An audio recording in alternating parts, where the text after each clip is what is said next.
अच्छी लगती थी, लेकिन बाद में बिजनेस में पड़ गए, कुछ पैसा आ गया, कुछ ऐसे यार दोस्त मिल गए, फिर हम कहा फिर भी तुम्हें यहाँ आता रहा, फिर आपको पता नहीं चला क्या कि मैं आता हूँ? कहा नहीं, आप आते तो रहे, लेकिन स्वामी जी मैं सही बताऊं, मैं अपने आप को आपके सामने ले जाने काबिल नहीं समझता। सायंकाल को दोस्तों के साथ पी लेते थे या किसी और काम में लग जाते थे, कई काम जो नहीं करने वाले थे वो करते रहे। हम कहा अब फिर कैसे होश आई? कहा क्या बताऊं, अचानक शरीर बिगड़ गया, थोड़ा सा यहाँ सीने में दर्द हुआ, अस्पताल गए तो डॉक्टर ने कुछ और बता दिया। तब से ये लग रहा कि पता नहीं अब दूसरा झटका कब लगे और कब विदा हो जाऊंगा। अब खान पान कैसे कहा, अब तो डॉक्टर ने अपने आप छोड़ा दिया है, उबली सब्जी खाता हूं, बिना शुगर की चाय पीता हूं, दूध मलाई सब बंद कर दिया है, मांस मदिरा तो बहुत दूर चली गई।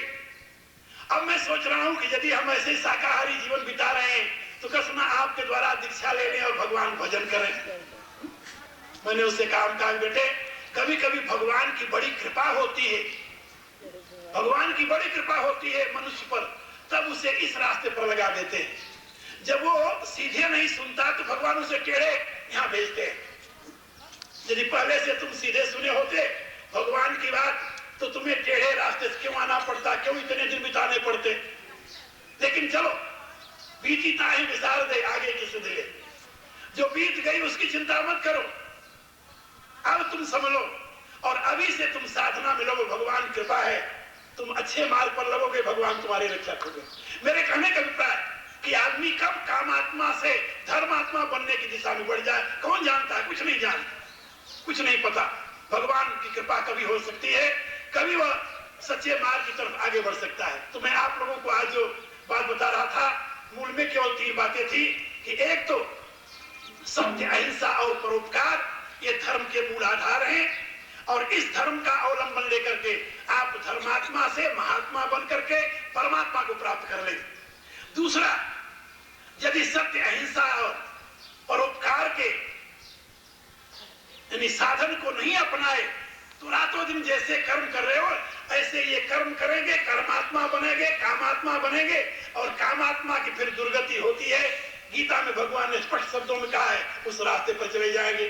ये मनुष्य जीवन चौराहे पर खड़ा हुआ है, या तो इसको ऊपर उठा लीजिए या तो इसको नीचे ढकेल दीजिए। और यदि आपने न ऊपर उठाया न नीचे ढकेले, 100 जिंदगी रही, 100 how is your life? Swami ji 100 है, आपकी जिंदगी कैसे 100 चल रही? और यदि 100 रहे तो न ऊपर जाओगे न नीचे जाओगे। भगवान ने कहा मध्य तिष्ठन्ति राजसा। तो आज मनुष्य हो, मरने के बाद फिर मनुष्य बनोगे, फिर यही प्रवास चलता रहेगा। आचार्य शंकर के शब्दों में पुनरपि जननम पुनरपि मरणम पुनरपि जननी जठरे शयनम। तो ये जीवन का कोई प्रयोजन तो पूरा नहीं होगा ना। इसलिए मेरा निवेदन है कि यदि आप लोग इस सत्य को समझें तो आप धर्मात्मा बन करके और महात्मा होने की दिशा में आगे बढ़े। महात्मा बनने का अर्थ है ना, समझ लेना, कहीं जाकर घर पर बता दो अपने श्रीमती से कि अब तो हम धर्मात्मा बनकर के महात्मा बनना चाहते हैं, तो दीवार बन खड़ी हो जाएगी, सोचेगी ऐसा ना लाल कपड़े पहना दे बावरा। ऐसी बात नहीं है, लाल कपड़े वाली बात नहीं है महात्मा बनने के लिए, केवल महात्मा वृत्ति से बनना है। कि लाल कपड़े तो हम उनको पहनाते हैं जो अपने छोटे परिवार से आगे बढ़ करके विश्व को अपना परिवार मानकर विश्व की सेवा के लिए अपने आप को तैयार कर लेते हैं। ये बहुत बड़ा काम है। ये लाल कपड़े पहनने का अभिप्राय संसार से अलग होना नहीं है। हमारे यहाँ हमारी दृष्टि अलग है। हमारे यहाँ कासाय वस्त्र धारण का अभिप्राय कि अब विश्व हमारा परिवार हो गया और हम जो कुछ करेंगे वो विश्व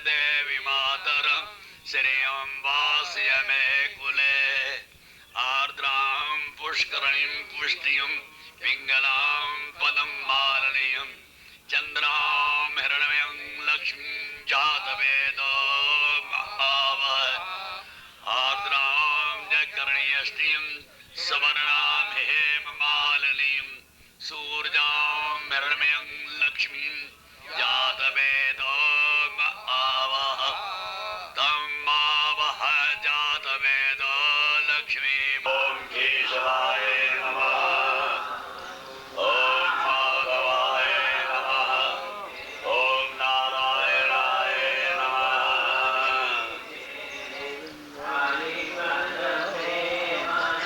अपने हथ के नाल सज्जे हथ ते पानी पाओ, धन्यवाद आसमन करो, क्योंकि 3 दफा पानी पीना लिखा है। ये जो हमारी पानी की नाड़ी है, ये जल से ही मजबूत होती है।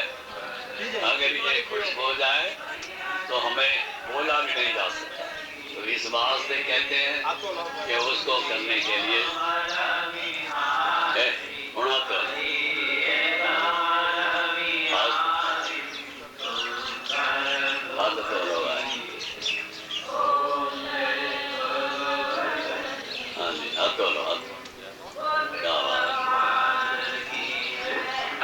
पहले आपने यहाँ हाथ रखा है।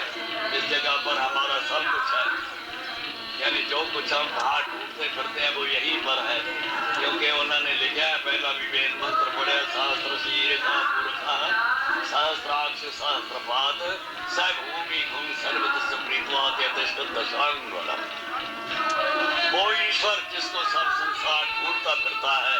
कोई कहीं जाता है, कोई कहीं जाता है, तो भगवान कहते हैं वो ईश्वर के हजारें सिर हैं, हजारें पैर हैं और हजारें नेत्र हैं। वो कहना सभूमि, वो तेरी भूमि है, भूमि कहने लगती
शांति सर्वगं शांति शांतिरेव शांति।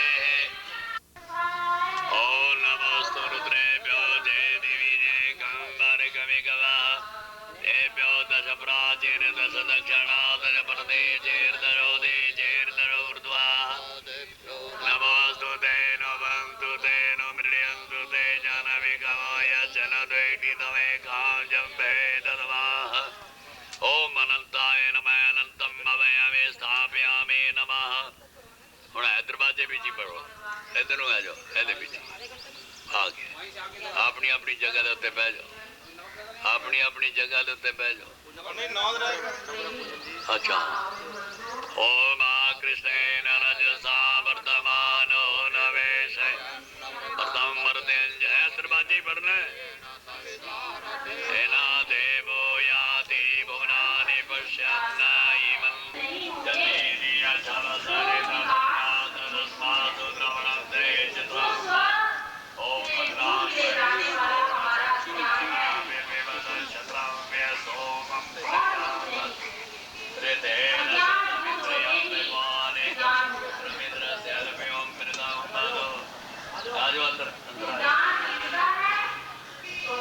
ओम शन्नो देवी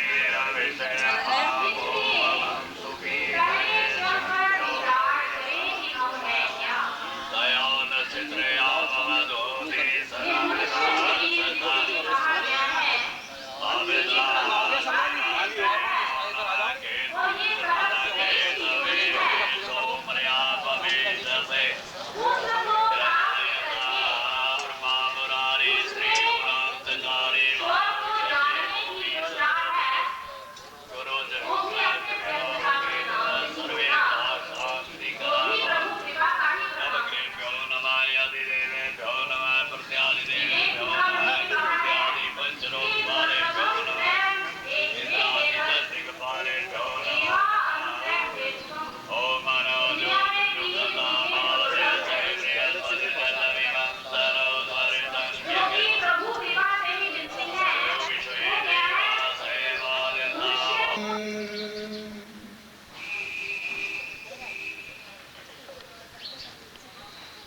ओम यो वै श्री रामचंद्र सो भगवान अद्वैत परमानंदात्मा यत् परब्रह्म भूर्भुवः स्वः तस्मै वै नमो नमः।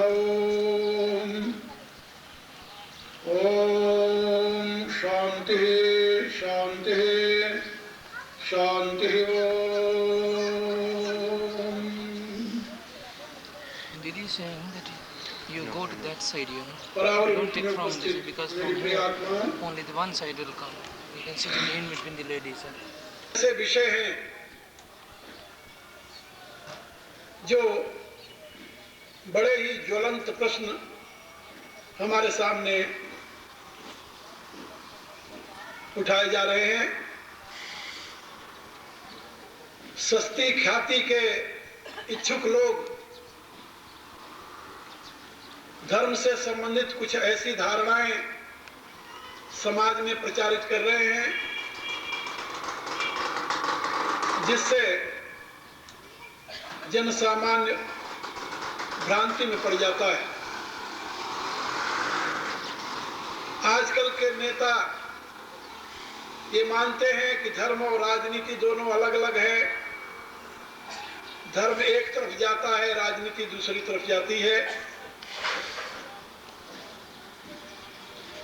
आजकल के पाश्चात्य शिक्षा में पले हुए लोग ये मानते हैं धर्म और विज्ञान का आपस में कोई मेल नहीं है।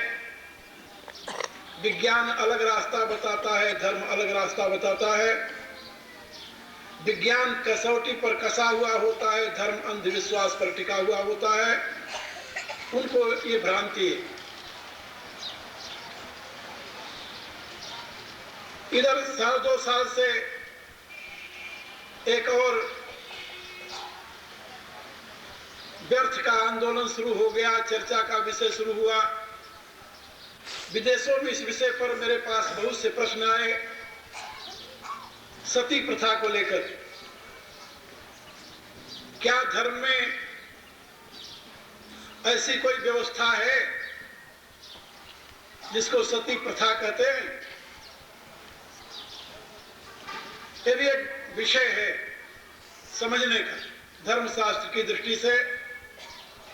और सही माने में सती शब्द का क्या अर्थ होता है, धर्मशास्त्र में जहां सती शब्द का प्रयोग है उसका क्या प्रयोजन है, आदि आदि विषय चिंतनीय। सती कोई प्रथा है वा नहीं है, ये भी एक विचारणीय बात है। इसी रूप से धर्म से संबंधित कर्मवाद, ज्ञानवाद और भक्तिवाद जो हमारे भाग्य में लिखा है, यदि वही होना है फिर तो हमारे पुरुषार्थ का कोई स्थान नहीं रहा। लेकिन यदि हमारे पुरुषार्थ से ही सब कुछ सिद्ध हो जाए, फिर हम अनाथ की तरह ऐसी उजड़ती हुई दुनिया कैसे देख सकते हैं? ये बड़ा ही कॉम्प्लिकेटेड, जिसे अंग्रेजी में कहते हैं, विषय है।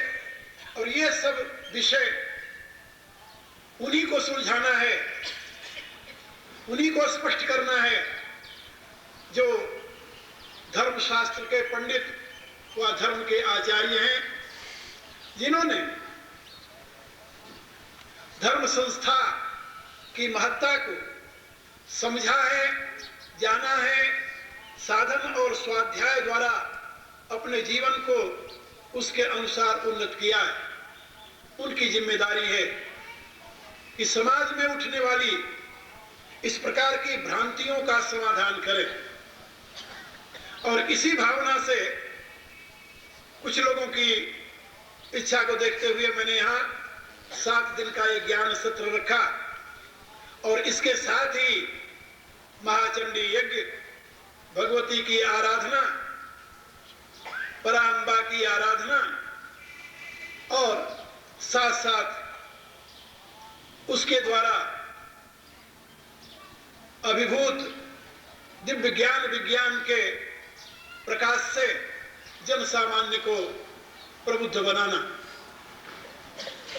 ये उद्देश्य लेकर के कार्यक्रम बनाया गया। कार्यक्रम में कोई बाधा आई ऐसा मैं नहीं मानता। ये तो कल भी मैंने बताया था कि प्रभु इच्छानुसार जो कुछ हुआ सुंदर हुआ है और आगे भी जो होगा सुंदर होगा।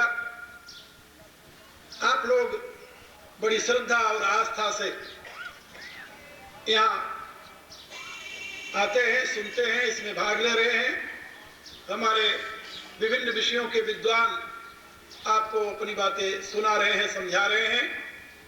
नित्य प्रति सवेरे और शाम दोनों समय मैं भी सार रूप से कुछ धर्मशास्त्र की बातें आप लोगों को समझा रहा हूँ। मुझे प्रसन्नता है कि आप लोग इससे लाभान्वित होंगे और जितनी लोगों की श्रद्धा और रुचि है उसको देखते हुए तो ये लगता है कि ये 7 दिन का नहीं, यज्ञ ऐसे 12 महीने चलता रहे, लेकिन ऐसा तो हो नहीं पाता। होता तो ही है जो ईश्वर के विधान से निश्चित होता है। तो आप लोग 5 दिन तक और इससे लाभ लीजिए, सवेरे और शाम। प्रातःकाल जो लोग ध्यान के क्लास में आते हैं उनको भी दिशा मिल रही है। मुझे विश्वास है कि वो साधना के द्वारा काफ़ी अपने जीवन में प्रगति करेंगे। और जिसको साधना में कोई दिक्कत हो किसी भी प्रकार की, वो मेरे से अलग मिल सकता है। मैं ही बैठा रहता हूँ। दिन में यदि मिलना चाहे तो मैं टागोर भवन में ठहरा हुआ हूँ, वहाँ आकर मिल सकता है। अब आज के इस बैठक में आप लोगों से मैं जिस विषय पर बात करने जा रहा हूँ वो एक बहुत ही महत्वपूर्ण है, उसको समझिए। भारत में वेद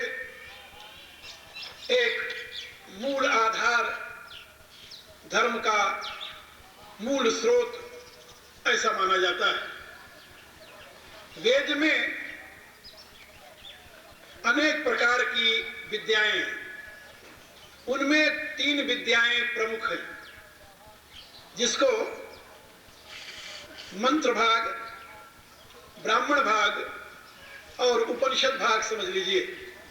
आरण्यक भाग भी है, लेकिन वो भी उसी से संबंधित है। मंत्र भाग सभी के मूल आधार है।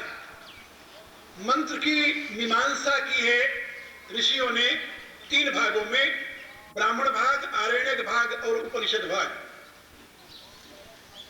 ब्राह्मण भाग में कर्म की प्रधानता है, आरण्यक भाग में उपासना की प्रधानता है और उपनिषद भाग में ज्ञान की प्रधानता है। ये जो 3 भाग हैं, ये तीनों 3 प्रकार की अवस्थाओं में रहने वाले व्यक्तियों के लिए। पहले व्यक्ति जब गुरुकुल से पढ़ करके, अब गुरुकुल तो नहीं रहा, कॉलेज से पढ़कर समझ लो, समाज में आता है, उसके लिए कर्म आवश्यक हो जाता है। अब उसको कर्म कैसे करना चाहिए, किस प्रकार से करना चाहिए, किस ढंग से करना चाहिए, ये विधि विधान जो है वो उसके लिए ब्राह्मण भाग देता है। 50 वर्ष की आयु तक कर्म करते हुए जब आदमी कुछ थकने लगता है, लेकिन अभी शक्ति रहती है, तब उसके लिए निर्देश दिया गया कि परिवार के लिए तो बहुत कुछ कर लिया है। 25 वर्ष से लेकर 50 वर्ष, पूरा 25 वर्ष लगा दिया परिवार के लिए। और सरकार ने तो 50 से भी ज्यादा कर दिया, 58 वर्ष तक समझ लो। तो 58 वर्ष तक बहुत कुछ कर लिया, और जो करते रहे परिवार के लिए ही करते रहे, समाज की भी सेवा की कुछ। लेकिन अब तुम अपने जिंदगी को बदल दो। अब उस अवस्था के लिए कौन सा शास्त्र साक्षी बनेगा? वही ब्राह्मण ग्रंथ बोले नहीं, वो नहीं, वो एक अलग सब्जेक्ट था, पूरा हो गया। अब उसको मार्गदर्शन करने के लिए ब्राह्मण के पश्चात आरण्यक भाग खड़ा हुआ। वो भी वेद का ही भाग, वेद की मीमांसा है आरण्यक भाग। अब आरण्यक भाग में उसे साधना में लगाया, साधना में, जिससे उसकी चित्त शुद्धि हो जाए, जिससे वो देव उपासना करे, जिससे उसके दूषित संस्कार धुल जाए और वो शुद्ध चित्त से आत्मा व परमात्मा के ज्ञान के काबिल हो सके। अब साधन करते करते जब ऐसी स्थिति में आवे, 75 वर्ष की आयु हो जाए, अब क्या करे भाई? 25 पूरा हो गया अनुसंधान करने में, चित्त शुद्धि में। अब उसके लिए उपनिषद भाग खड़ा हुआ है। हमारे यहाँ उपनिषद भाग को मोक्ष शास्त्र कहते हैं, आरण्यक भाग को उपासना शास्त्र कहते हैं और ब्राह्मण भाग को कर्म शास्त्र कहते हैं। तो कर्म शास्त्र, उपासना शास्त्र और मोक्ष शास्त्र, ये 3 व्याख्यान है किसके? मंत्र भाग वेद के। तीनों का मूल आधार मंत्र भाग है, वेद जिसे मूल वेद कहते हैं। हम सनातनी इन चारों को समान रूप से स्थान देते हैं। हमारे यहाँ एक संप्रदाय है जो कहता है कि नहीं, मंत्र भाग ही सही वेद है, ये ब्राह्मण, आरण्यक और उपनिषद तो दूसरे नंबर का वेद है, वो वेद की व्याख्या है। लेकिन हम लोग ऐसा नहीं मानते। हमारी दृष्टि से ये चारों मिलाकर के ही वेद है। मंत्र की ही व्याख्या ब्राह्मण में है, मंत्र की व्याख्या आरण्यक में है, मंत्र की व्याख्या उपनिषद के रूप में है। ये तीनों 3 स्तर से एक ही जीवन को विकसित करने की दिशा में मानव को प्रवृत्त करते हैं। अब ब्राह्मण सिद्धांत का, ब्राह्मण भाग के सिद्धांत का मूल मंतव्य क्या है? इसे समझ लो, जैसा करोगे वैसा भरोगे। एक अक्षर, जैसी करनी वैसी भरनी। यदि तुम्हारा कर्म बुरा है तो तुम्हें अच्छा फल नहीं मिलेगा। यदि तुम्हारा कर्म अच्छा है तो तुम्हें दुनिया की कोई ताकत बुरा फल नहीं दे सकती। ये कर्म विज्ञान अपने आप में एक स्वतंत्र विज्ञान है। जो कुछ हो रहा है वो कर्मानुसार हो रहा है, आगे जो होगा वो भी कर्मानुसार होगा। अच्छा, एक कर्म शब्द जो है 2 भागों में बट जाता है। एक तो कर्मानुसार बने, हमारे कर्म में जो लिखा है वही होगा। यहाँ कर्म माने भाग्य, ये बात समझे, उसको कहते हैं प्रारब्ध। और दूसरा जैसा करोगे वैसा पाओगे, यहाँ कर्म माने प्रारब्ध नहीं, यहाँ कर्म माने पुरुषार्थ। ये दो बातें हो गई। जो कर्म में है वही होगा, यहाँ कर्म माने प्रारब्ध। और जैसा करोगे वैसा मिलेगा, यहाँ कर्म माने पुरुषार्थ, प्रारब्ध नहीं। अब कर्म के दो भाग हो गए, प्रारब्ध और पुरुषार्थ। प्रारब्ध कर्म कौन हुआ? का जो आज से पहले किए, यानी इस जीवन से पहले। अब यहाँ एक प्रश्न आया कि ईसाई, मुसलमान, यहूदी हमारे हिंदुओं की अपेक्षा बहुत है दुनिया में। इस समय शायद आपको पता नहीं हो, 2.5 अरब आबादी क्रिश्चियन की है दुनिया में। कितनी? 2.5 अरब। और 1 अरब आबादी है इस समय मुसलमान की दुनिया में। अब तो कुछ और ज्यादा हो गई होगी, ये हम शायद 2 वर्ष पहले का आपको डेटा बता रहे हैं। अमेरिका में था तो वहां पर एक पत्रिका में निकला कि इसमें दुनिया में किस जाति के कितने लोग रहते हैं। तो उस पत्रिका में 2.5 अरब आबादी दुनिया की है जो क्रिश्चियन, 1 अरब आबादी मुसलमान की है।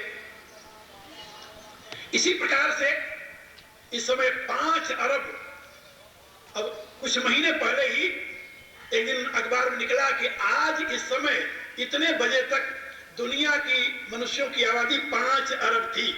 अब हर मिनट में कितने हजार लड़के पैदा होते हैं दुनिया में, ऐसा उसने लिखा था कि इसके पश्चात इतने हजार इसमें ऐड करते जाओ, कितनी बढ़ गई होगी। तो 5 अरब की आबादी वाले इस संसार में समझ लो, आधे तो 2.5 अरब तो क्रिश्चियन है, 1 अरब मुसलमान है। यहूदियों की संख्या बहुत कम है, बहुत कम है।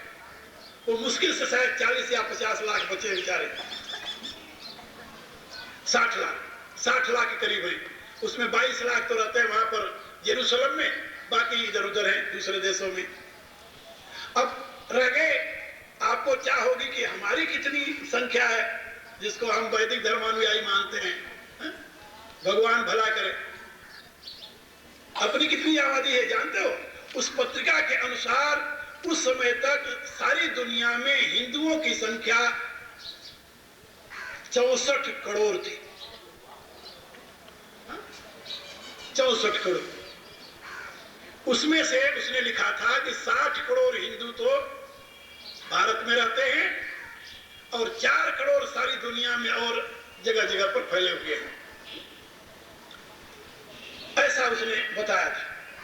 चलो हम 64 करोड़ मान लेते हैं हमारी आबादी।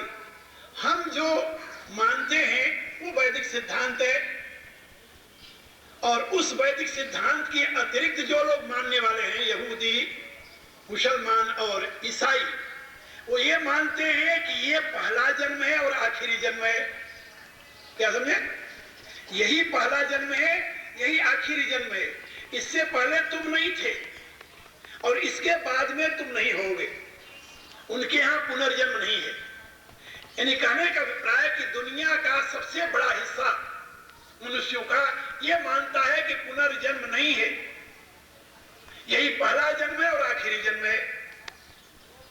सारे मुसलमान, ईसाई और यहूदियों को मिलाकर के यदि देखा जाए तो उनकी आबादी लगभग 4 अरब से भी ऊपर हो जाती है। और उनकी यह मान्यता है कि दुनिया में यही पहला जन्म है, आखिरी जन्म है। हमारे कुछ हिंदू समझ लीजिए, कुछ बचे हुए बौद्ध हैं, पहले तो चाइना भी बौद्ध था, बौद्ध भी मानते हैं कि पुनर्जन्म होता है, जैसे हम मानते हैं, वो भी हिंदुओं की एक ब्रांच है। तो हमारी इस हिसाब से तो संख्या पुनर्जन्म मानने वाले